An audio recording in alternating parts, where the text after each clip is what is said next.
I don't know how cool. We can prove how ready. How cool it really is. Prove we're ready? Yeah, we're going to prove how Empirical evidence. We're going to prove that we're ready. That's kind of cool, yes. All right, I take it back. Yep. Yeah. You should.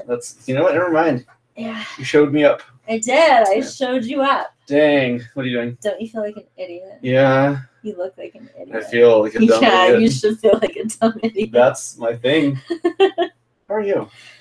Oh, I'm good. I'm doing fabulous. Yeah. Running around like crazy. Running around at the speed of sound. I'm running right now. Gotta follow my rainbow. Right this second. Can you tell? Yeah, you look like you're very fast. I am. I'm running really quickly. Can you tell? We haven't done this for like 2 months. God, I feel like we haven't done this in 100 years. We actually haven't done it yet. We've never done this premiere episode of the Blue Lady podcast. Oh, so before we were pre-podcasting. Right, yeah, like the preamble. The preamble. Yeah, to the Constitution. So are we ready to get this started? Finally, yeah, exactly. You guys have been waiting for 2 years, a year and a half maybe, for us to finally get to the podcast, and we're excited to announce our maiden episode. This is our debut, our maiden episode. Yeah. Our maiden voyage. Yeah, this is it. Cool. There's been a lot of buildup, but the thing about this is we probably have like 35 to 40 hours worth of content already, and this is just going to be 1 hour. Or an hour and a half, maybe. You know? So all of that has been leading up climactically to this. It's like if you watched movie trailers that had 80 times more footage in the actual movie, and then you go and watch the movie, and it's just a fraction of the trailers. All right. So does that mean the movie in itself is the trailer? Mm-hmm. Right. Yeah. This is philosophy. Yeah, it's backwards. It's inside out. It is. It's like Stranger Things. It's an alternate. It's like Jack Johnson. Who else supposed to be around tonight? Say what? Who else supposed to be around tonight? Well, I don't know. I think I surprised a lot of people by posting this because we haven't done it for so long. And I know. Yeah, I mean, it's not, you get busy, life happens. But I don't know. I didn't really announce it too much. I think Kevin asked me earlier what I was up to tonight, and I said, well, this. So he's the only person I think who solidly knows, and then other people I think. Well, Rick and Emily will be here. Oh, good, yeah, they're always a pleasure to have them around. But Leon will have the whole package. Aaron Volley, what do we have lined up tonight? There's Rick. All right. Hi guys. Aaron, what do you want us to talk about? Because do you have any pressing issues in your life? Holla. Holla. You're one L away from holla and hola. Holla and hola. That's so great. Right. That's so great. What a great country you live in. Rick's amazing. Rick is amazing, though. That's the thing, is you downplay, There's a good man right there. One of my favorite people. Yeah, ever since meeting that guy, I've really taken a new approach to how I see and understand people. And if we I guess we have the time. I mean, this is what this is all about. There's been a lot that's on my mind in the past couple months that I've been stewing around, wanting to type out and talk about, but I haven't because it's a lot. It's very complex, and I still might type it out at some point. But it's one of those things that, even if I typed it out, I'd probably want to sit on it for weeks before I decided that I wanted to post it, if at all, because it's sure to stir a couple, pots of juice. Like, in general, what do you mean? You know how there's been a lot of the things coming out about celebrities and people in public positions, people in powerful positions, people in any sort of limelight that are, now coming out as, having been exposed as, I did this crummy thing, maybe it was a year ago, maybe it was 5, 10, 15, 20 years ago. There's a whole lineup of people, and just thinking about the concept of, not it's okay, because it's not okay. I don't want to ever, emphasize that, I think doing terrible things to somebody's okay. Harassing women, harassing people, making people feel uncomfortable, bringing up any of these things is never okay, but how the way that people handle it, some of them simply deny or resist or push or even accept and be like, yeah, I did that, but whatever. But then you do have people like Louis C.K. or Al Franken that have said, holy crap, I messed up. Holy crap, I did something terrible. I want to take accountability. I want to be responsible. And it's not to say that these people shouldn't be still held accountable and maybe removed for the time being from their work and people that would be uncomfortable around them, but to be able to look at them and say, if you're going to actively choose to better yourself, I don't want to hold that against you. I no longer want to, what you did was not okay. I saw something the other day where somebody wrote something in response to Louis C.K. that was like, "You don't get to say sorry." So that's an interesting. That is interesting. Okay. An interesting way to approach. Because I mean, ultimately, here's what it comes down to: none of us have not done something bad to somebody else. None of us have not been the bad guy. You've never. You're the one person. Even Jesus, like ditched his girlfriend to go to a movie with his buddies, and then said inappropriate things, but. You haven't. He made her feel uncomfortable on social media, and she was like, hey man, this is not cool. He was a bad boyfriend. He was a really good dude on every other plane, except for like the one in relationship that just simply did not work out. Yeah, Jesus. But we've all done something. Mm-hmm. We've all been hurt, and we've all hurt. Every one of us, and every single one of us has done something that we're not proud of, that has hurt somebody else. We've been the bad guy in somebody else's story. Every one of us has, and maybe in varying degrees. And I want to emphasize that I never want to justify that doing something bad is okay. But to think that, is there a place where we can go to as people to say, I'm going to genuinely better myself, which might mean distancing myself from an entire group of people, maybe permanently, but do I get the chance to be better if I choose that? Because sometimes, no, you don't get the right to be around those people anymore. Sometimes you do distance yourself on a permanent basis where you're cut off from that part of your life. But can you reestablish and grow and try again and be okay? Because it seems like a lot of people get demonized, and yes, it's bad, but to the point of unforgivable in terms of, if I'm going to actively choose to be a better person, are you still going to resist that? Are you still going to demonize me and stigmatize me, or push me away in spite of the fact that I want to be better? Freya is going to. She's. Oh yeah. So by the way, this happened. New kitten. Mm-hmm. Hi, Hannah. Yeah. Hi, Dizzle. And it's tricky because there are people that have done stuff that it's on an upper echelon of like, you don't do that. You can't do that. But I'm gonna tell a story that I've actually only told to Ariel before. This is something that is going to be pioneering, and this is why I sort of came to this conclusion for myself.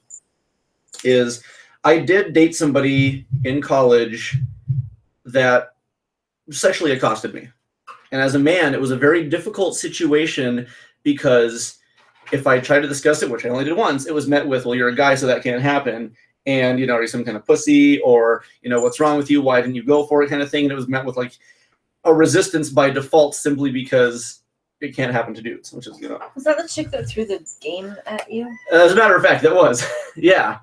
And so what happened was this person did sexually assault me, and I'm no longer mad. I've made peace with it, is my bottom line. I've made peace with the situation, and I no longer harbor ill feelings against her, because what I want is for her to be the best person that she can, to grow the best that she can, to provide the best that she can, and say, whatever I've done in my past, it is not me now. And if it is still her now, I still wish that she can distance herself to become better. Yeah. But by finding my peace with her, I look at other people and I say, I want you to find your peace with that. Mm-hmm. And maybe you are completely done with that lifestyle or group or whatever it is that you were involved in, but I still wish for you to be better. And I would, if you're choosing to make progress, I will never want that to be stifled.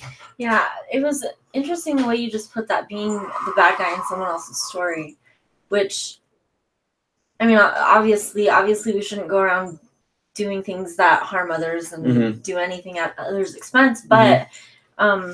I mean, anybody that's been the bad guy in my story, I really am ultimately the one that gets to decide how effective that is, how large that is, how much of a Goliath that bad guy is. I do agree. In my story, and mm-hmm. and whether or not something should have ever happened to me, it's still my responsibility to do with it what I need to do in my own perception with it, mm-hmm. To make my own meaning, to, you know, reestablish my identity or redefine myself, mm-hmm. or as an empowered individual or not. Mm-hmm. No, I'm good, thank you.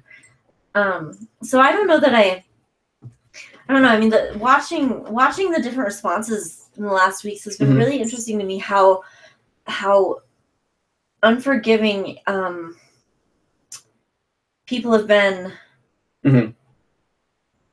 as though, well, okay, I've talked about this before, And I'm not saying that, you know, having any sort of like sexual reach towards another that is not wanted is an okay thing. That's not my what I'm saying. But we've all, you, me, we've all participated in the sexual culture that we live in. We've all participated in creating it as it is. So to completely absolve myself from anything, I don't think makes any sense. You know what I mean? I've talked about it in terms of I don't do everything in my power to make sure that child porn doesn't exist. I don't wake up in the morning and go chase that down on a daily basis. So I can't say that I'm gonna like actively, you know what I'm saying? I do. I don't. I spend money on stupid shit like Starbucks or whatever when I can easily probably feed somebody on the other side of the planet, and I don't. So I don't have to pull a trigger to feel like, to be aware that, you know, I'm part of things going as they are, status quo. I'm part of that. So what's intriguing to me watching all of this is how unforgiving people feel they are allowed to be towards others. And I'm not condoning or excusing anything. That's not my point at all. I think everybody's 100% responsible for every 100% thing that they do. But in a way, that response that I read towards Louis C.K. was really interesting to me, because it was somebody else saying to him, you don't get to be 100% responsible, which is what it sounded to me like he was trying to do. He was trying to take accountability, and even that was being dismissed. So then if he can't do that, what is he supposed to do from there forward? Because a big part of it that I had read, and this actually was kind of cool to see, was there was that Me Too movement a couple months back, which is also kind of a tricky thing. Not because it was bad, but because it was, you know, it ultimately was an extremely, really great positive movement. But I think there were a couple sort of underlying repercussions that may not have been considered, which we'll get into in a moment.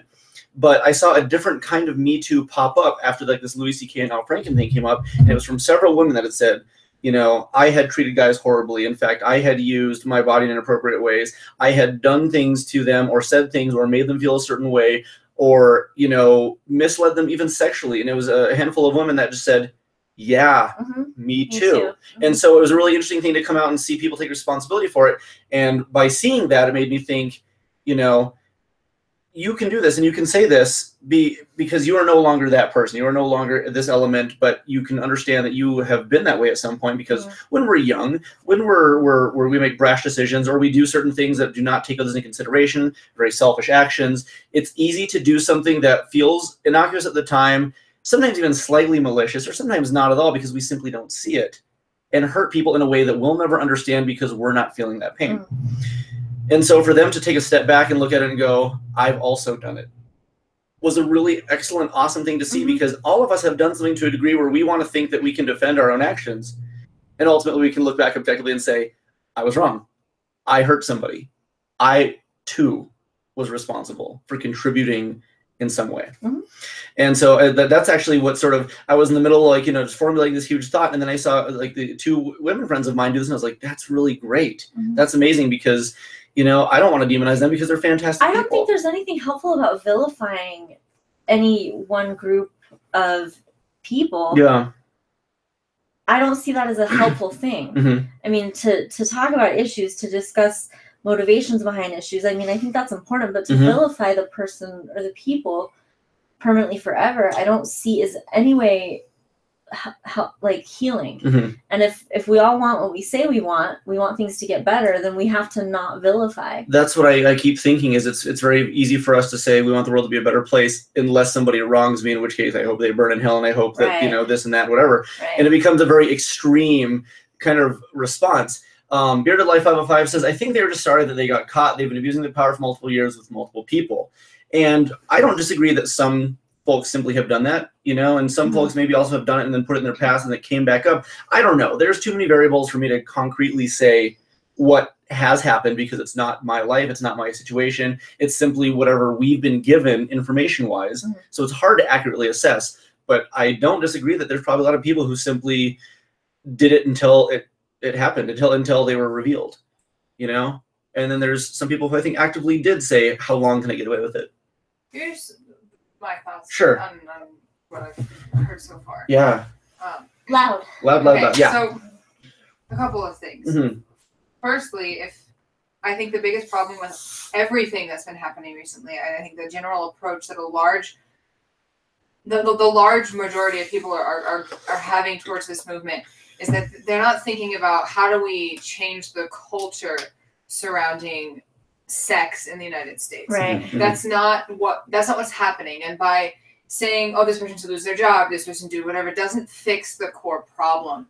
When it comes Sure. to men harassing women, women harassing men, anything that happens like that, women feeling like they have to behave a certain way because there's not a right, that we don't have a society that allows women to correctly say yes without it being a weird way of saying no, so there's not a correct way to make no not feel ambiguous. Like, everything is wrong about the way the sexual society is right now, and we're not presenting anybody with a solution. All we're doing is saying, like, this is all the ways in which it's broken, and Yeah. we already know that. Remove the bad guy Exactly. over and over, but that never It solves it. doesn't work like that. Sure, And the fact sure. of the Look matter who is, else broke it. Exactly. Look who else broke it's it. like Right. at a certain point in time, I think we've got the message. Like, it doesn't do any good to keep digging up the past because it's already happened. Mhm. And this is the reason that despite the countless horrendous things that have happened to me in my life in regard to that, I'm not interested in the Me Too movement. I'm not interested in any of this stuff because I don't care about what's happened to me already. I just want to make sure that if I ever have a daughter, it won't happen to her. It doesn't matter for me to talk Mhm. about the things that have been bad that happened to me because people who don't care will never care. And people who sort of already knew. It's not new information to anybody, so I'm not interested. No. This whole thing, it just feels so like the next thing that's trending on Twitter. And I It- don't want to see my trauma trending on somebody else's Twitter We've feed. It's sensationalized so- trauma. We've Yeah. certainly sensationalized trauma. And I don't care at all about it. All I want to see is a solution. And there is absolutely no possible solution in trudging up the past. The best thing we could possibly do is all these people who are now struggling with having to relive bad things that have happened to them can start presenting a way to make it not happen to Yeah. another single Yeah. person on this planet. And then I'll care. Tell me something like that and then you've got my attention. But because that's not happening, I don't care. Yeah. And it's really like, that makes me sound heartless. That makes me sound very mean, but I'm not in it. No, I think it makes a lot of sense. I mean, whatever it is that we lend all of our attention to and pay our attention to, we're purchasing that experience again and again and again, and reliving it again in our nervous system over and over and over. And there's, I mean, post-traumatic stress disorder is a real thing, but post-traumatic strength disorder is much, much more poignant Mhm. and is, actually where life goes because it is going forward. So might as well figure out the resiliencies and the post-traumatic strengths that need to be built from there.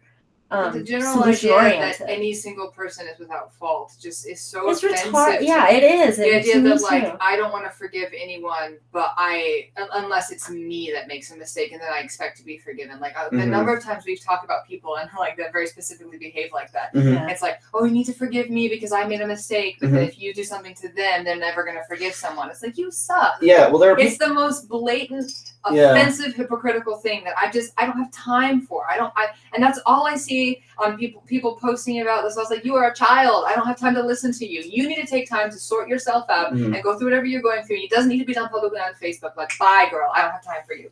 Like, it's just, I feel, I don't know. I don't know how else to say it. Like, that's where I'm at with all of this. No, it's interesting because I do see that come up a lot, but there's also a mentality of don't give a shit what anybody else thinks. Mhm. And, like, I'll say whatever I want and I'll mean whatever I want. And it's sort of like this ostensible concept coupled with the, I'm going to hold it against somebody because I want them to retcon their past when they can't. And it's a very sort of loud, aggressive kind of movement I've seen on multiple fronts. Mhm. And I think it is from people who very much mean well, but it is unfortunately absolutely blocked by the idea that, people's badness needs to be changed in the past. And it cannot. This cat's gonna. I love him. Oh, he's stealing the show right now. He's right over I there. love him so much. Yeah, he's pretty terrific. Well, when that closet comes crashing down, It is. it's just going to. The whole house is The gonna whole burn house. down That's in a it. That's the keystone. Is one of those paintings, but you don't know which one. Yeah. I made sure to keep it really ambiguous in case somebody tried to purposely do it. Well, I love Larry. Mm-hmm. Me too. And so it's something that I've just really been thinking a lot about, and I under no circumstance do I not want people to be better. I want everybody to get the chance to improve. Some people will not take that chance. I understand that, but that doesn't diminish the fact that I want to say, in a sense, I mean, this is going to sound terrible. Not all people, you know, I think anybody is capable of doing it. We know that some won't, but I want to give the people that choose to do it the chance. In fact, I want to give everybody the chance. And if they prove me wrong until their dying day, I'm sorry, but I still believe you're capable in the long run. So, hi, Lucas. Lucas is here. Hi. Hola. Hola. Holla. That's right. Holla. Yeah. Dollar bills, y'all. Dollar bills. This is we're catering to a new demographic with this episode. Yeah. That's right. Híjole.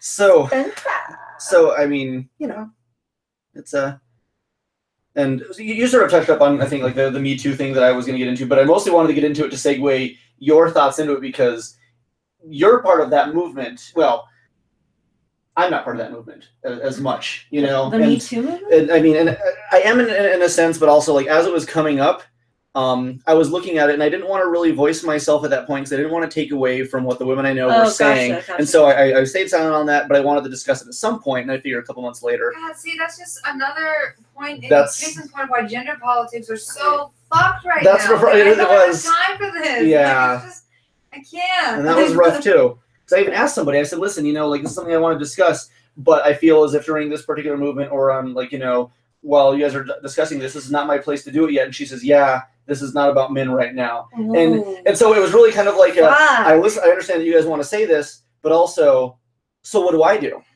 And I don't. It was very, very hard for me. And so actually, yeah, I'm very happy to talk to you guys about this to get an idea. There's an undercurrent of heteronormativity in that too. Absolutely. That's true. Yeah. Hi, Kellen. It's just, my guys, my boy. I'm so burnt out on all this. So I didn't actually participate in the Me Too movement, but I ranted actively about it at home. So John, we had a lot of discussions. Like spit fire as far as like my opinions on it. I've never said any of it out loud on Facebook or anything because I just don't have. I don't know the best way to do it kindly. I think I think the gist of what we sort of discussed is that what it does is it prompts something that somebody is either done with or not ready to discuss. As you know, it's a good thing for people who need that sort of solidarity to be able to have. And it's really, I think, great that people can say, I've also been part of it. Unfortunately, it's also a shitty thing to have been part of. Yeah. But it also, for some people, they're not to the point where they want to face it. And some people have simply made peace already, and it sort of prompts it without asking. Yeah, I started having nightmares again around that period of time. A lot of people, absolutely. Like, they started bringing up a lot of stuff that I'd really put behind me. And then a lot of people, the worse, like the longer it went on, the worse it got, and the more people would contact me and be like, "Why have you not said anything yet? Like, I don't understand why I'm not hearing from you."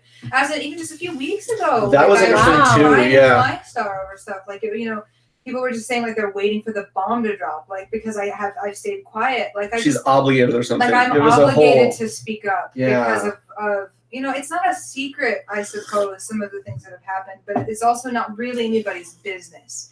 You know, and I think that it became a point where at the beginning I felt like maybe I would say something like, okay, this is kind of interesting. But the longer it went on, the more angry I got about the entire movement. It was like, you know, my life and the things that have formed me into the person that I am now, and some of the most horrifying things that I've ever had to pick myself up from living through are none of your business, are not a hashtag trending topic. Like, go F yourself. And they don't obligate me in any way, and I'm shape, not or obligated to tell you about them for your I don't know, your nosy, like, I'm just curious what you're going to say. Like, your entertainment value is what it ultimately felt like. I know something happened, so I want to be filled in. There's like an ownership of, hey, you have trauma. It's ours to sensationalize, hand it over. Yeah, and it's so we can stand together kind of thing. They want to sort of make it like this. Yeah, there was a lot of accusations. I got told that I wasn't being supportive of other women. I had abandoned other. I got just drugged through the mud in a lot of ways. And it sucks too because a lot of it was by people who and I never want to minimize anybody's trauma. That's not what this, and unfortunately it's going to sound like this though, because I started to get really, like I said, ticked off, which is why I stayed quiet for the most part, because I'm very upset when it comes to it. It's like, there are degrees though to which a person can be harmed when it comes to sexual assault. There are some that are you know, on a sort of a scale of 1 to 100, there's 1, which is horrifying, and there's 100. And I sit somewhere around, I don't know, 75. Like, it's some really bad things that happen. It's not the worst, but it's pretty awful. And then I'm listening to people who are like, somebody grabbed my butt on the subway. And like, I know I get that that's bad, but like, fuck you. And so it's one of those things that like and then they're telling me that I'm not being supportive of them like I have to be, because just enough getting through my daily life, like being a functional human being, being in a happy relationship, having spent time volunteering at domestic violence shelters. I mean, and that's the thing, is a lot of these people haven't done shit to actually do any good over the course of their life. Like, I don't give a shit what you want to say on Facebook. I want to see work.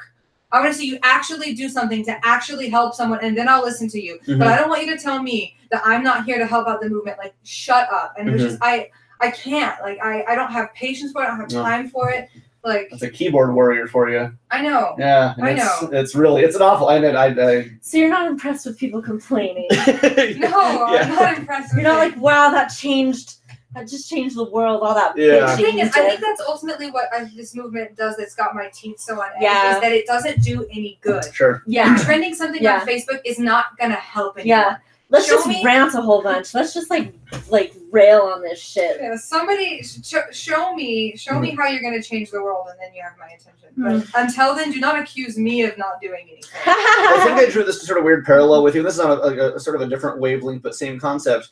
Is I had this guy who came into the store one day, and he had like this coupon book full of like Denny's coupons. And he was like, oh, as a small business, you guys are entitled to, like, you know, for $25, you get like $50 worth of coupons, and the proceeds go towards some sort of like cancer thing. And I said, okay, what cancer thing does it cure? And he goes, what? And I said, well, if I'm going to give money towards cancer research, like what research are they doing? He goes, I don't know, man. I just have this book. And I was like, and I'm not going to give you money. If you're not going to tell me what is happening, if there's no direct correlation between what I'm giving you and what is being claimed to be done, what's the point? And the guy was like, I guess, and he left, and I didn't buy the Denny's book, and I missed out on all kinds of crazy, delicious deals. But you didn't help any cancer either. So little kid got cancer. I'm responsible, and I paid extra for Denny's food. Oh man, lose.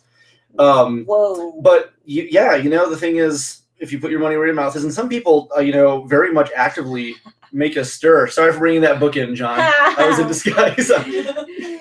I mean, the problem is I was just trying to watch my figure, and I was like, secretly, I really like cancer, and I didn't want anybody to know that like that's my shtick. Like, the store is actually fueled off of cancer cells, and without that, we have no business. I go out of business. My cat starved to death. The lights don't turn on. I freeze in my apartment, and I die.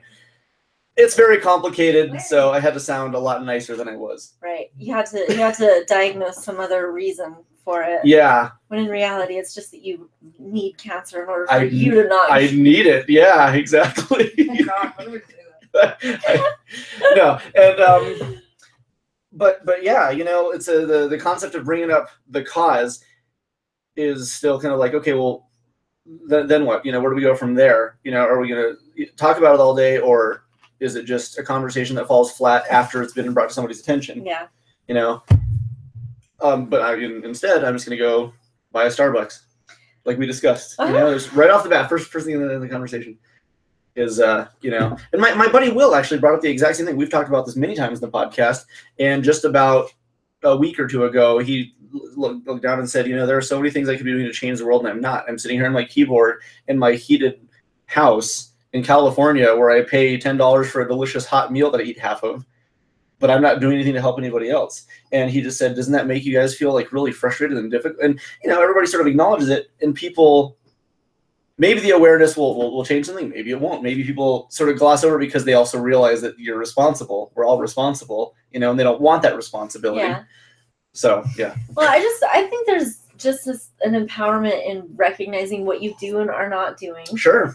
To better anything. And I mean, I can easily say I don't do everything in my power to protect people. To do it all, right? I don't do it. I don't do everything. Nobody does. Yeah. And I'm not going to act like I do. I'm not going to pretend like I do. I mean, every single day that goes by, I let shit stay negative somewhere. Every day that goes by, like I reinforce it by doing nothing. And that's why this entire few weeks has been really amazing to watch people pedestal Yeah, their there's own just like self. a sense of self-righteousness. Right. And I think that's where like the frustration comes on, like for me, because it's like where do you get that? Like where do you get off like being so high and mighty? Yeah. Like, what are you doing that Yeah. makes you better than everybody else? We get to say this and sort of dismiss anybody else's opinion or input. Or selectively tell someone else that they're not helping or that they're not doing the right thing, or Yeah. that they're not worth forgiveness, or that they don't deserve to have a good happy life, or whatever. Then somehow you do, and you're right. beyond reproach. Mhm. Like anything that you could have ever done Yeah, is a that's so mistake in your life. irritating. Yeah, it's Yeah. so. I just So I, annoying. Yeah, Yeah. I can't. That's hard. We And all it sucks because I feel like this is such an important issue. Yeah. And it is something that does need to be talked about seriously and does need to be discussed and does need to change. And I think that's what's got my panties in such a twist. Because people's egos have gotten and I put think on the front burner in front of it. the reason I'm so upset is because it is so personal, it is so close to my heart, and it's so painful for me. And to watch it just be so poorly mishandled, just so mishandled, and it makes me feel like because of the way it's being mistreated, it's not like nothing is gonna get better because people are just pooping all over the correct way to do something to get this accomplished, to have people have real discussions where real change could be had, and that's just not happening right now. And it's just like yeah, very much part of the reason I've even withheld from even posting it, because we've talked about this for months now, and me wanting to post on Facebook about this, but I simply haven't, is I don't even know the right way to have the conversation just yet, so I haven't put it out there. Because I also don't want people to feel like that I'm going to start something and then stop when I don't know what to do. Right. And I feel like that's very much what's happening, is kind of like a let's rally, but then when it comes time for action, what action do we take? And what do you do? Right. That's an okay thing to name, though. Like, I want to open this, and I have no idea if I'm even capable of going anywhere with it. That's fair, because we can find support in people that, you know. I mean, you don't have to know the beginning, middle, and end of something in order to affect some sort of movement. In any kind of direction. I mean, that's the point of posting anything, period, is that other people jump in and it expands and contracts and that's true. Shifts and kaleidoscopes everything that you're talking about. Yeah, and based on new information that people give and input and experiences, it's probably better as a whole to look at it as just a, here's an empty puzzle space, and as people contribute, you get to see a clearer picture of the whole. That makes sense. Yeah. Yeah, I still am just trying to figure out exactly how I wanted to watch it. Let's see. So I just finished watching Passengers. Do not watch it, Ariel and Michelle. Did you see that movie? Passengers? It was one with Chris Pratt and Jennifer Lawrence. We didn't see that one. I think we had seen previews. No. All right, no. Yeah, I fell asleep in it, but if I'm remembering right, there's something in the premise where he uncomas this chick because he thinks she's hot, and I don't know, I don't remember. Sounds creepy and terrible. What's wrong with it? I guess just a good premise of how creepy and weird it is for a guy to uncoma I fell a girl. asleep though, so I'm not positive what I'm talking about. What so I can tell you, if I was wrong about that, correct me, please, Kellen. Because we saw the trailer for Infinity War. Oh, Avengers? Yeah. Holy butts. I want to see that. Holy butt. Yeah, I want to watch the poop out of that movie. Holy bum. Oh, also we saw Coco. Oh, how was that? So good. My watch to cry ratio for a movie has never been higher. Hey. It is, yeah. And simply not in just terms of oh, this is pure sad, but it is pure emotional impact to any degree.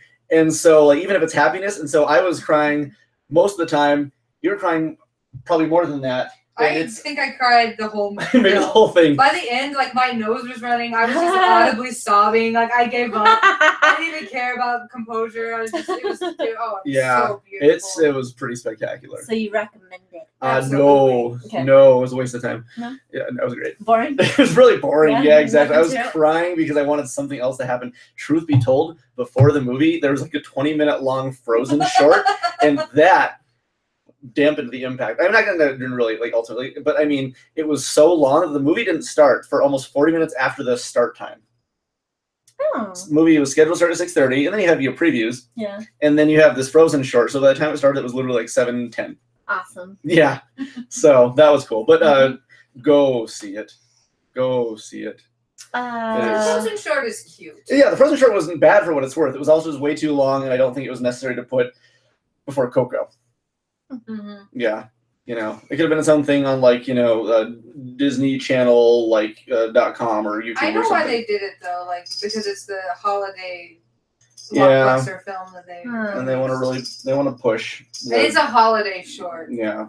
so it makes sense. Yeah. I understand it, even if it was long. Yeah. It just. It was long. It was a poorly timed placement. But it didn't matter because Coco was so. Yeah, ultimately, once Coco started, it didn't matter. I'll see it. Yeah, you really should. Very good. All right, so he wakes up another passenger because he's lonely. You're right, Michelle, but you're missing a lot of context on why. I should see that movie.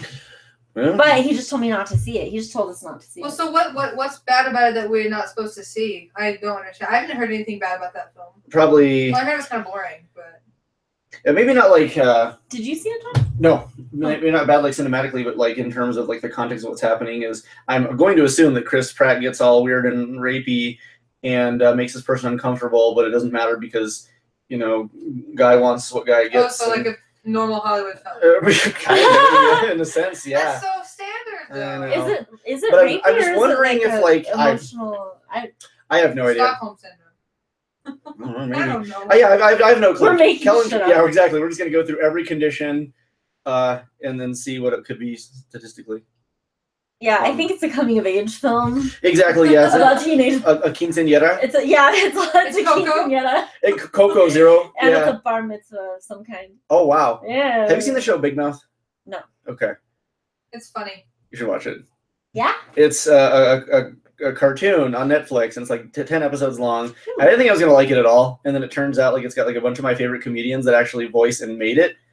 And so it's like a lot of people from like comedies and stuff that you probably like the Maya Rudolph and I don't know if you know Nick Kroll or Jason Mantzoukas, like those guys. Yes. And it's very funny. I love Nick Kroll. I also and he's like basically the main character of the show, and it's just about kids going through puberty. So what's funny about it is it's very much like 6th, 7th grade kind of stuff. So it's very much, I mean, we've all been through that. And so we know from guys what they're going through, and then they highlight some stuff for girls and sort of what they go through from some of their girl team. And so they're talking about periods, they're talking about hormones, they're talking about, and it's just. I was talking to this kid today. It's very good. I saw this kid today. She's 12. And she was telling me that they're in the unit in health class right now that's all about the reproductive world. That's the best one. And so one day's devoted to penises and one day's devoted to vaginas. Every day's penis day. Every day's penis day. Yeah. So anyway, she was telling me about penis day and how she's the table she's at sitting with her peers. She's the only female. Oh. And she was saying that that's gonna be interesting. And she was telling me today that like they're like, oh, mine's bigger than that. Size up, bro. Like, whoa. They're 11 and 12. 11 and 10. Like, telling each other to size up. Size up. Like increase the size? I wonder what that even means. No, that they were going to compare their dicks to each other. Oh, like, I see. So they're actually. Which is normal, right? You do that to every guy you meet, right? Well, yeah. I mean, but like only as from 33 on, like it becomes a thing. When you're a kid, like it's too embarrassing. Well, when you're 29, it's premature. It's not time. It's not time. Exactly, because there's an inconsistency because it continues to expand and diminish like throughout the next couple of years. Yeah, exactly. Yeah, once you're 33, it reaches the set length, and you're like, all right, you know, like now I can do it without any sort of size up. Yeah, fear of you know discrepancy. I could be like, I'm a solid 3 every time. You know. I was cracking up. That sounds really funny. I was trying to be really mature about it. I was like, penis. Oh yeah, that's what health class always was. That's what health class is all about. Always about that. Yeah. Yeah. Anyway. Grown-ups. Grown-ups. Yeah. Now we're talking about body parts. Were you ever like embarrassed when you were in middle school or high school and like the sex ed stuff came up? Like, did you act adversely or like really immaturely? I actually don't. I know that I went to health class. I know that I sat through those, but I don't have any recollection of having any kind of response to it. I honestly, like, I don't recall either myself or anyone I went to school with acting immature in a health class. I don't either, That's actually. fair. Truth be told, I actually don't know if I did. The time that I remember being immature is when it was Ricky, Adam, and I. We went on a Boy Scout trip, and we were doing a geology merit badge. And at the time, we were really to be Beavis and Butthead because, you know, we're like middle school kids, and that was on the air. And so the instructor kept talking about cleavage and hardness. and that was it. Yeah, you should imagine us like, doing Beavis and Butthead impressions and just, actively, aggressively being immature, but that's just what stupid 6th and 7th grade kids did. That's funny. Yeah. Cleavage and hardness. Yeah, because rocks have both those. Yeah, pretty much. Yeah, it was good. I'm proud of myself. Yeah. The middle school boy thing, I think. Yeah. Oh. It was only a couple weeks ago. I still think like that. When I hear stuff like that, that's exactly what goes through my head. I still have every sexual innuendo that just like runs through my head all the time. That's fair. That is, I'm a middle school boy at heart. so is my best friend. That's fine. She's not a boy, but she is a middle school boy. Essentially, yeah. I guess it's not gendered. It's just some middle humor. schoolers. Yeah. And she's a middle school teacher. That's true. Oh, perfect. That's true. Perfect. I want you to watch. Yeah, go watch Big Mouth. You can just watch the first episode. Okay. And as they get into the female things, I want you to see how much you relate, because the male stuff was very spot on. Sweet. All the stuff they sort of objectively put out there, and you can look at it and go, I wonder if John. And yes, universally, Awesome. that is correct. Yeah. Awesome. I'll watch it. We were watching it, and I was like, "Did you do that? Did you do that? Did you do that?" And the answer is almost Yes to all of exclusively, it? pretty much exclusively. Yeah. Ah, that's rad. Yeah, I think the only thing I never did was The accidentally. pillow? I never did a pillow thing. I gotta learn about the pillow thing. Or jizz while dancing with somebody. Nothing like that ever You happened. never jizzed while dancing with There was someone? no, there's nothing like that. That never happened. Well, there's still time. That's true. Exactly. The big winter ball 2017 is only a couple weeks away. For Nemo? With your cat? Did you just suggest? Ah! You're a middle school boy too. Exactly. You can jizz on your pets. Yeah. You're gonna jizz on anybody. Well, that's what the whole thing was about. It wasn't about the dance, Ariel. The dance was the vehicle. The jizz is the destination. The bottom line is Your the pants. jizz. In the pants. Well, Yeah, it's not gonna be on the cat. it's gonna be in proximity to the cat. Well, that doesn't matter. You meet inside your pants. It's not gonna get on her. I love it. I guess there was. I'm sorry if my mom's watching this. Yeah, sorry, Mana. If I'm so sorry. I'm twice as I'm old as I not was sorry. during I'm it. not going to pretend that I'm sorry. I'm sorry that I just said I'm sorry when I'm not sorry. That was. You lied I to my did. mom. I did. I lied to your mother. Mana, I lied to I'm gonna you. demand that you write her a very well written email. You're not going to get shit. You can demand whatever you want. Me? Mhm. No, it's not for me. It's for her. Yeah, but you're the one demanding it. It's for me, ma. Mi ma. It's for me, ma. What is really going on? that's a fair question. We have derailed. As Almost- far as you can. Yeah, exactly. Maybe You know- somebody can shed some light on what's happening here, because I don't Yeah. feel This like is what's happening here. The This Me- is Freya. Freya, the This Me is Too Freya. movement, all the way to jizzing on a cat at the dance. Yeah, let's just on some cats. Some cats. Yeah, exactly. Yeah. What is really going on? That is the most poignant question you could Let's ask just on some cats. in context to this show. If you came here for good spiritual advice, my biggest spiritual advice is learn to not take life seriously, Mm-hmm. but enjoy it. Be serious, but not too serious. Yeah, I just read the RuPaul book yesterday when we were in Roswell, and that was the whole mantra. Why are you guys in Not to Roswell? take- I want to go check out a guy's collection that we're going to try to buy for the store for the Christmas season. Very big collection. RuPaul's book is about not taking things seriously. There's about a lot of things, but that's his life philosophy.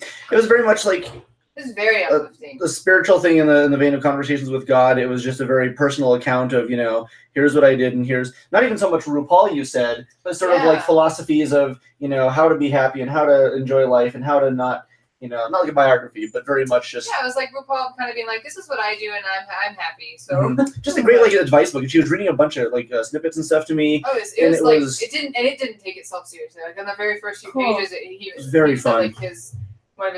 one of the greatest epiphanies he had in his life was not to take life seriously Mm-hmm. because life is way too That's short one to of do my that. favorite epiphanies too. Yeah, Yeah. And the book, I loved it because it was so poignant. It was so inspiring. It was so wonderful to read, and it does not take itself seriously. Cool. In the sense that I It's never very felt fun. like I was being preached at any point in time. It Yeah. was just like this comforting. It was like I was being talked to by a friend in a lot of ways. It was very cool. It was a Anything great you said read. to me, It was yeah. a great read. How long was it? 200 pages. Lots of pictures. I kind of want to read. Oh, that's true. Yeah, there's a lot of full page pictures. Yeah. Yeah. RuPaul. Can you imagine a That's- RuPaul without just beautiful glossy photos? That wouldn't make any sense. Yeah. I want to see. RuPaul is a 65 So I don't know exactly how old. something, 65? and looks 60s. outstanding. Male, female, whatever. And he even says, you know, what? Call me male, call me female. As long as you call my name. As long as you call my name, and that's his philosophy, and it's great, really, really fun. Takes life in stride, but it's a good-looking person on all accounts. It's really impressive. Nelson, you are getting huge. I know. Yes. Oh man, oh man, Oh my cute kittens. oh my, cute kittens. Yep, we got them everywhere. Cute kittens all over the They're place. everywhere. They kind of are. Yeah, There are ocho ocho. gatos here Mhm. now. Mm-hmm. Mm-hmm. Yep. And they space themselves out really well, and they get along, and They do. Yeah, it's they formulated an ecosystem very well. Mhm. So The only thing I have to worry about is vacuuming every day. oh, that's true. Yeah, there's a lot of hair, and that's pretty You much take it. really good care of it, though. I notice. I want them to have the best possible life that they can have, you know. And if there's going to be a good deal of them, it's Mhm. my responsibility to make sure. Not that let their shit Yeah. be everywhere. Other than this room right now, we've actually in the garage. We actually have done a pretty good job of getting most of it together. Yeah, this room just needs to be organized, but even Yeah. even then, it's not dirty. Like, Yeah, that's true. Yeah, it it's just needs not- to be Yeah, stuff needs to be moved. they need to have a clean, happy environment for them to. That's live in. true. That's true. I agree. Have you watched any good movies or read any good comic books or what have you been doing? Learning how to read. Oh, you learned how to read finally. I'm working on it. Yeah.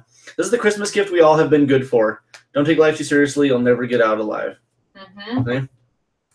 Yeah. That's true. There's the one thing we have in common. Yeah. I was thinking about this when we were driving through Roswell. So you know how we have a place called French Mortuary here, Mhm. and it's just French, you know, like really big letters, mortuary underneath it.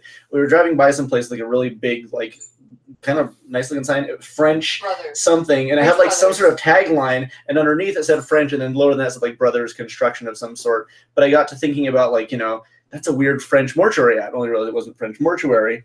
It's like a construction company, wasn't It's like a construction company, Yeah, but I Like, thought we build, that's we yeah. do these- I don't A know, weird something. funeral home. Yeah, we build, you know, building a better whatever. And it was like, that's, you know, it took me off guard in terms of the death, Yeah.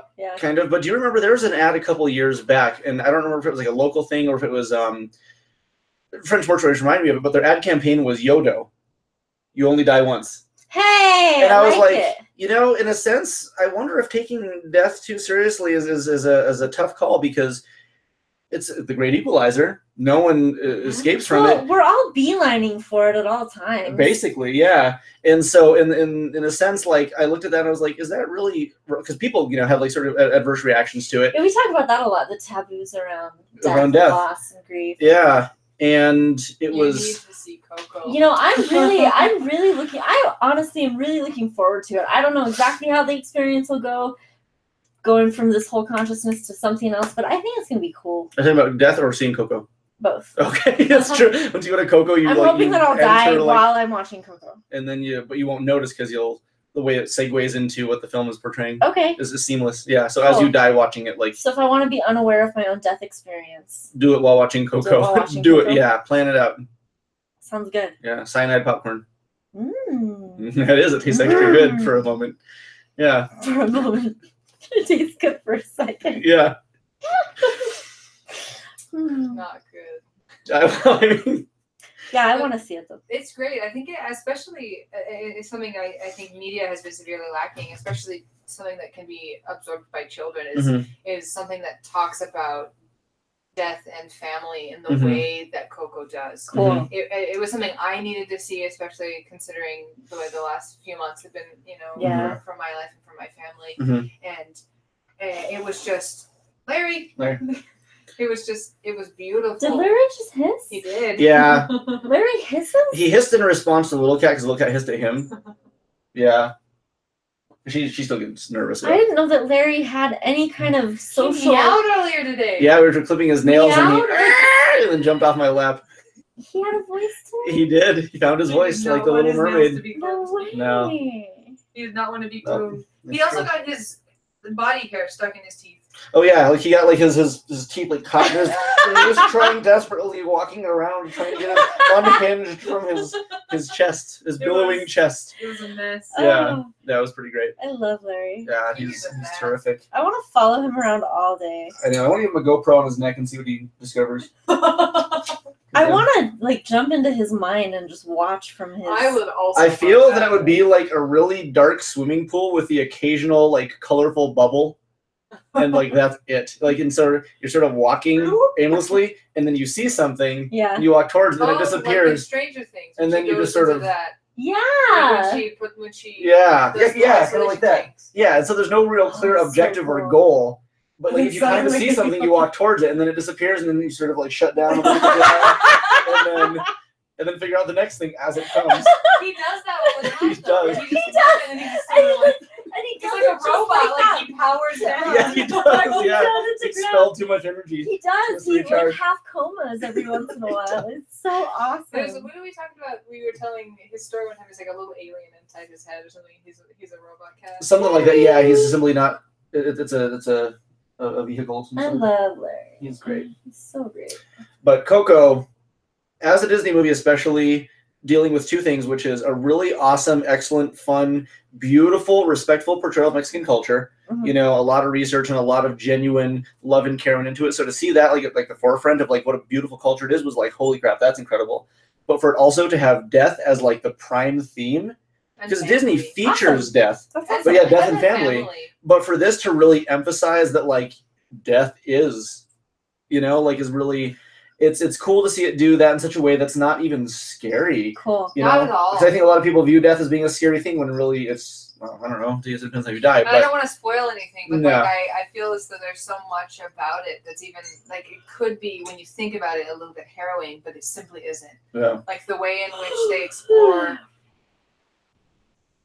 different ways that a person can die. yeah. I'm trying to Spoiler: tiptoe Coco around eats his it. mom, and that's the end. It was really great. I want to see it. I feel like Yeah. watching Yeah. it now. Yeah, it's it's outstanding. yeah. You should go check it out. Also, The Disaster Artist. That's tomorrow, by the way. I know. That's my reaction. Yeah. I was Yep. reading the New York Times review yesterday. I was like reading some of that too. I'm so Glowing excited. review. Oh, it's glowing, Yeah. glowing review. Yeah. Of course. Apparently, it's outstanding. Yeah, very Oh, excited. I can't wait. I love The Room. I Mhm. just love it. Hi, Byron. Byron's here. Didn't expect this. Hi, Byron. We didn't do a very good And- job and like helping people anticipate it. No, tomorrow. Yeah, the movie comes out tomorrow. I don't know if we're gonna go see it, but You don't know if you're gonna see it. Did you just well, say that? I mean, I'm at tomorrow. I'm not sure if I'm gonna have the chance to do it tomorrow, but I want to see it as soon as possible. Me too. I just got to see it. I cannot Yeah. wait. It looks pretty great. Something actually we were discussing the other day was a really kind of cool thing. This also sort of segues into the ability to understand other people. Is the way that so with the Disaster Artist, this is something where it's easy to look at Tommy Wiseau and go, guy's crazy, guy's insane, guy's silly, guy doesn't know what he's doing, guy whatever. But apparently, with doing some research into the way the movie was constructed and the way it was done, is it wasn't sort of like a hey, let's make a movie about this guy. It was let's consult with this guy and make like a movie about his understanding, his perspective. Let's talk with him. Let's interview him. Let's understand him, and then use that to fuel the film. So it wasn't a caricature of Tommy Wiseau. It was a character study to go into it. Okay. And so in reading a lot of stuff that you actually read me about him Huh. and the things that he said, I was About like, Tommy Wiseau? yeah, it From was this like review. it was a really incredible thing because you can take people, and the biggest discrepancy is that we don't take the time to understand people. Because we're gonna do a quick spoiler alert at the end of Stranger Things season 2. So if you haven't watched it, I'm gonna give you 20 seconds. Plug your ears. Plug your ears. Go put yourself in a hole for like 2 minutes, and then come back. Okay. But we have in Stranger Things this character, the human antagonist, Yeah. Billy. Yeah. In the whole series, you go with hating this dude because he is portrayed as this actively, Yes. and suddenly Unforgivably bad. Yes. suddenly something happens, and you go, I empathize immediately, Yes. and I understand why you're the way you are. It doesn't forgive it, but that's not the point. It's simply, oh, I see now. Yes. And the moment you see somebody, you can feel with them the moment you choose to see somebody. And you've told me about this with your clients, is you sit down with them and they open to you, and you can't not love that. Mm-hmm. You can't not love somebody once you truly know who they are. Yeah, once you see somebody, that's the only thing that can. Yeah. Yeah. And that's stuck in my mind the whole time. And on a lighter note, Tommy Wiseau, hearing about his experience and hearing about his the way he talked with James Franco and the things that he had to say in response to what people thought, it was just like, wow, you are genuinely a pretty fantastic person. Eccentric, odd, eccentric and odd, person, and there's nothing wrong with that. Yeah, it's a fun. Wrong with that. It's a really fun thing to do. But you can say, you're not just some crazy guy to write off. Mm-hmm. You're a person with your own experiences who did things your way. When are you able to go? I mean, we might be able to do it tomorrow. I'm not sure. We can look into it because I'll go as soon as possible. Yeah, I wonder how sold out. It's probably playing tonight because it's like 10 o'clock. It's a midnight showing. Do you have to go to work tomorrow? Yeah, I do. The heck? Quit. I have a job. Quit. It's a sad thing. Quit. We also have this tiny little creature over here. We'll bring her with us. Yeah. To the movie, yeah. She's attacking my hair. She's the disaster artist. Yeah, this is the real disaster artist. So, and that's something I think I want to challenge people to do, myself included, because it's easy to forget when you're in the middle of some sort of adversity with somebody. You become full circle. Yeah, exactly, right? When you're in the middle of some sort of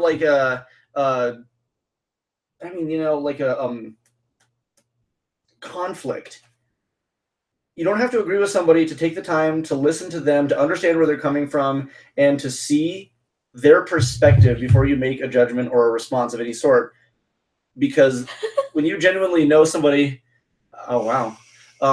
you genuinely don't truly know somebody if all you're doing is trying to resist them. And the moment you can sit there and accept somebody, even for a second, even if you don't agree, you can get to a common plane where you might be able to actually figure out something simply by listening to their perspective.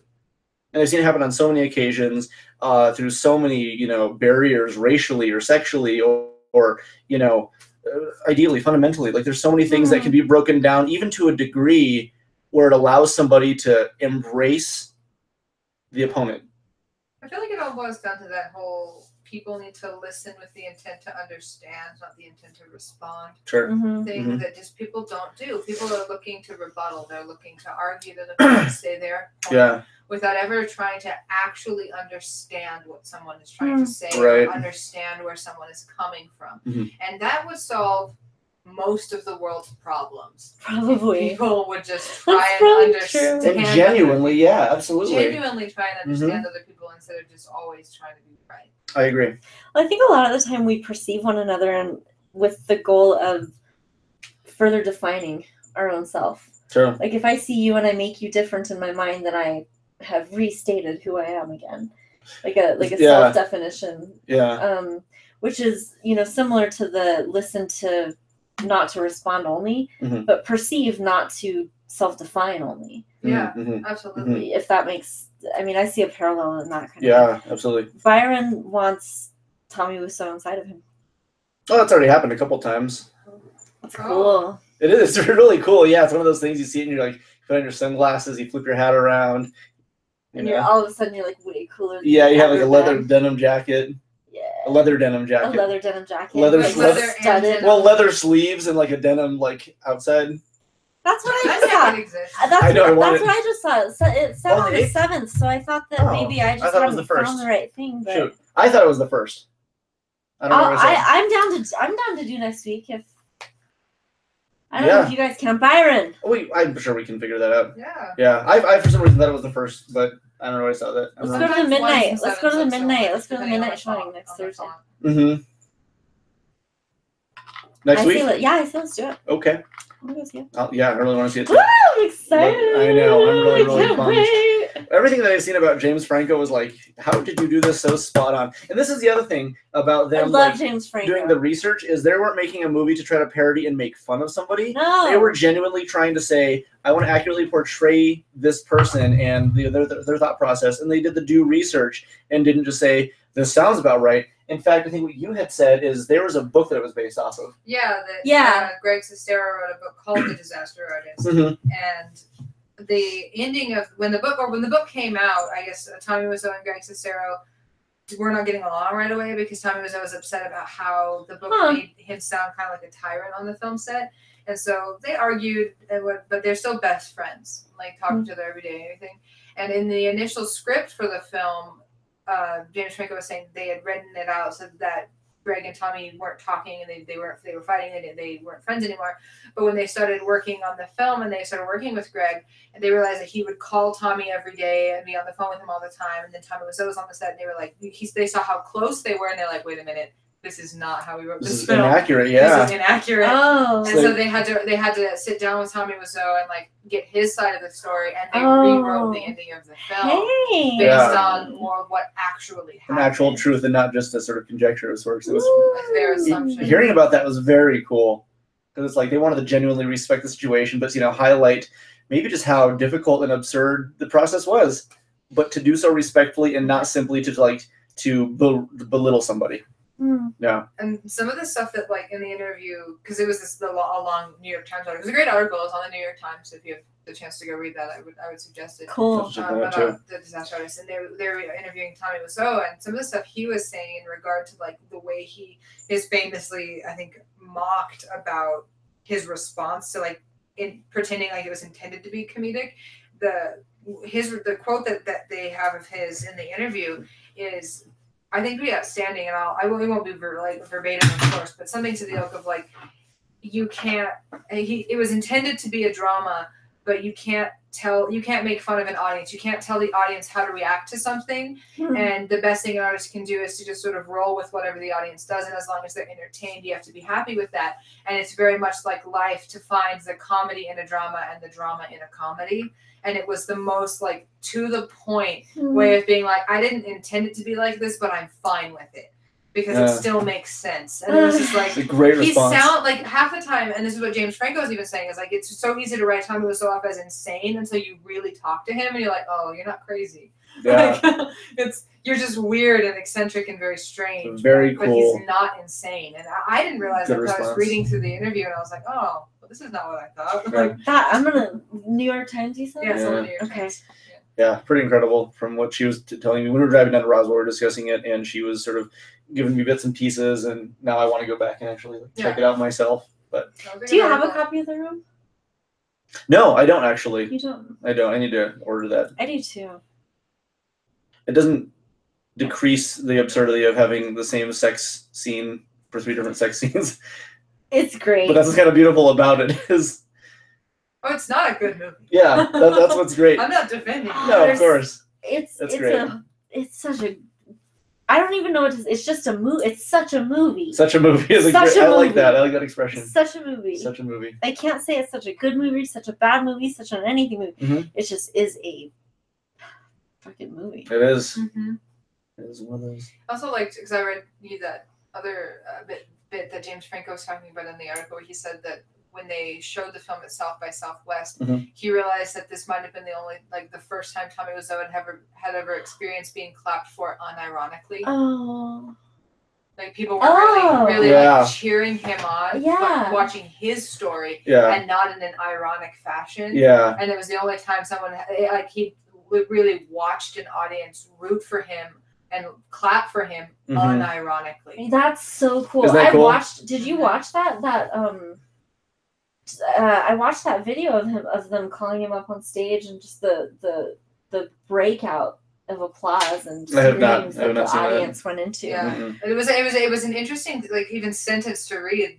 That's and I think beautiful. The impact of what that even made me feel like all the times that I've laughed or I've clapped or I've enjoyed the being that is Tommy Wiseau, but it always has been kind of tinted with a sense of irony. Yeah. And to realize that this look film at this absurd asinine creature. Right. That was kind of and to think that this was handled in a sense that you can still root for him and still sort of cheer for this other story, and not in an ironic sense, that it still works. Yeah. Makes me very very curious to see the film, and really happy for what James Franco and Seth Rogen have created. Does he really have 9 asses? 9. Yeah, asinine. Asinine. Weird. Mm-hmm. A different one for each day of the week plus 2. Well, he lives 2 in backups, his weeks are 9 days. Oh, he has a different set of rules. Yeah, his he has 9 days. His in a calendar is different than ours. Mm-hmm. Oh wow. That's impressive. Kevin. He's a Time Lord. He's the doctor. He is. He's Doctor Who. Michelle. What? What the hell's wrong with you? Lot. A lot. Lot. One lot. One lot, like a group of like 20. What's wrong with me is a lot. Parking lot. A parking lot, a dirt lot. A dirt lot is the problem in my life. When I was little, I used to love playing at the dirt lot with my friends because we'd go spit on ant piles, and the ants would start moving like 20 times faster because we would make them upset.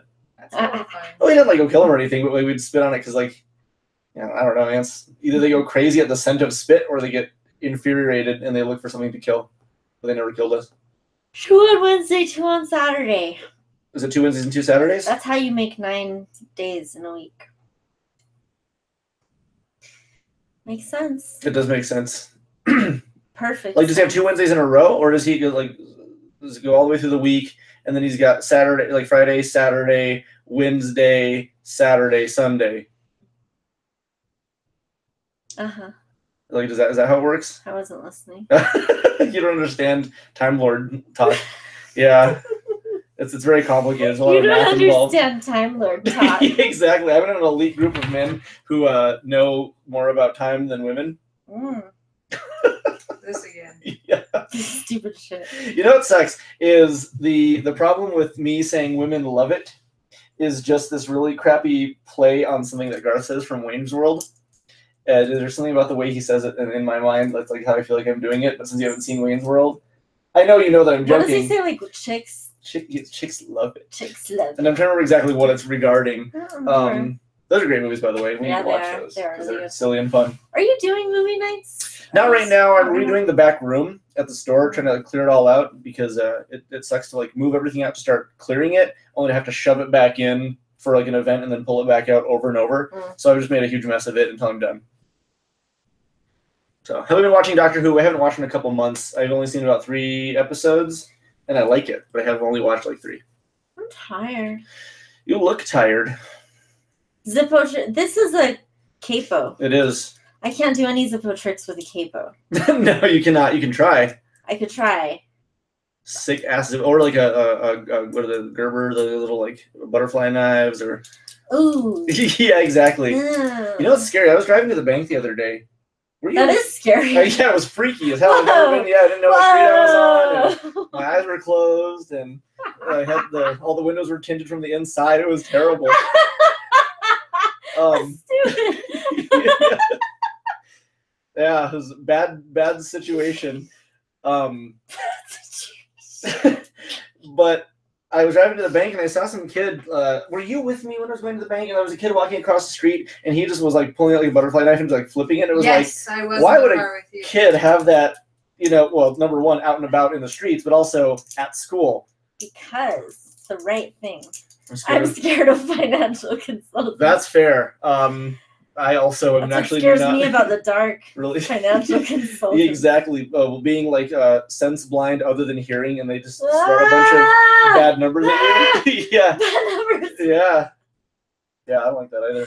Bad financial consultation. Yeah. Like poorly spoken. Like they really broken English and like missing all the adjectives and prepositions. That'd be really tough. That would be so scary. I would be really scared. They should Yeah. make a horror movie about that. About trying to. Bad grammar financial consultants. Would it be from the perspective of the guy who can't speak very well, or the person who's trying to understand him? Or I maybe think it both. would be really cool to do both. Like to do some kind of a, Yeah, like a dual film. yeah, like a dual They film. release at the same time. It takes 2 years to film each one, but they release them simultaneously, and you watch one and then the other, and you get the whole story. Yeah, and both sides are equally terrifying. Equally, yeah, exactly. I don't Equally want to hear it, terrifying. but like the person who gets up every morning and like tries to speak financial consulting is also terrified. Yeah, it's What happened to Hot Pepper Gaming? Well, the problem was during October, November, there was actually a lot of other events coming up that were competing with Hot Pepper Gaming's schedule, so I didn't do it. It's still something I want to look into, though.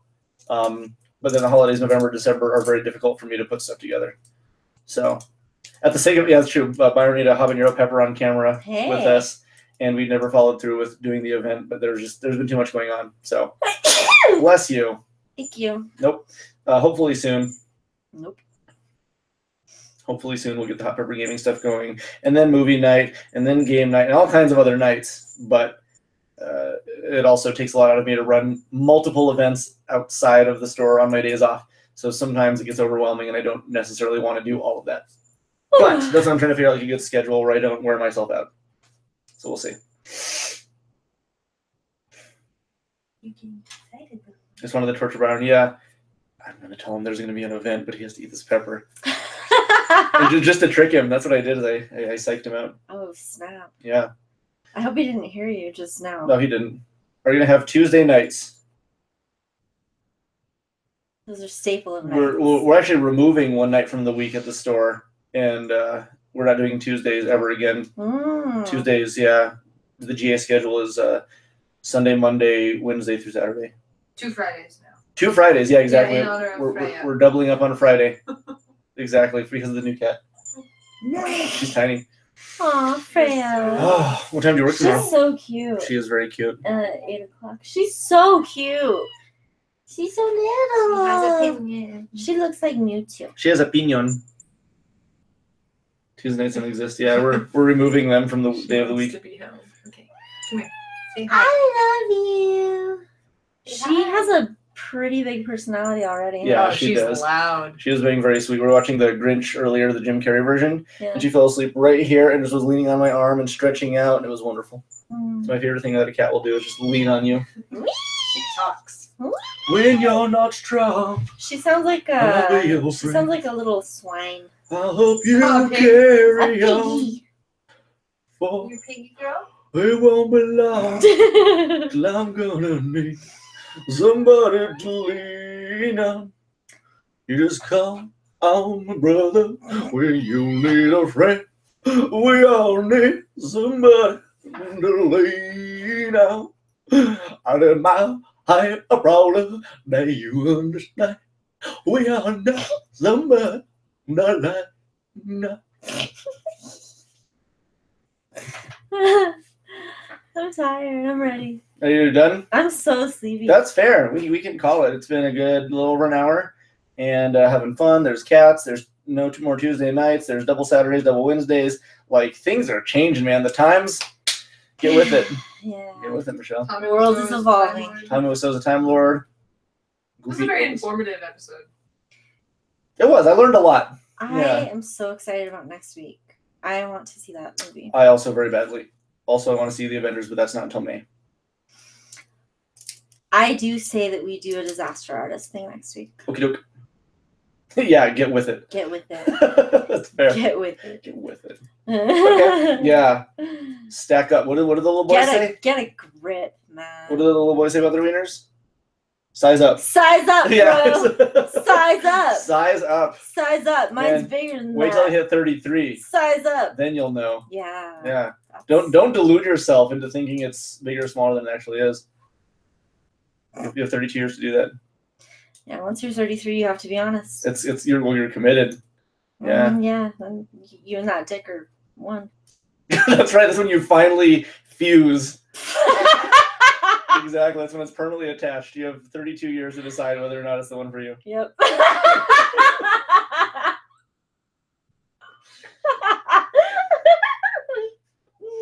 All right. I'm going to call it. Yes. All right. Time of death, 10:17. We love you guys very, very much, and we've missed you, and we're glad to be back. That's true. We'll see what happens next week. We should be on. I don't see why not. Yeah, we'll be on, and then we need to go to a movie. Okie doke. Sounds good. Until then, thank you guys so much for watching. And if you ever want to, write in or contribute or have questions or things you want to say or anything of that sort, we love having the active conversation. In fact, I love that. So thank you, all you guys who do decide to. Every pair of male parts is a dick pocket. Male pants. Sorry, my glasses are foggy and it's small font. Male pants. Dick pocket. Dick pocket. True. All right. Love you so much. Love Thank you you too. guys. And we'll see you next week on The Blue Lady. Bye.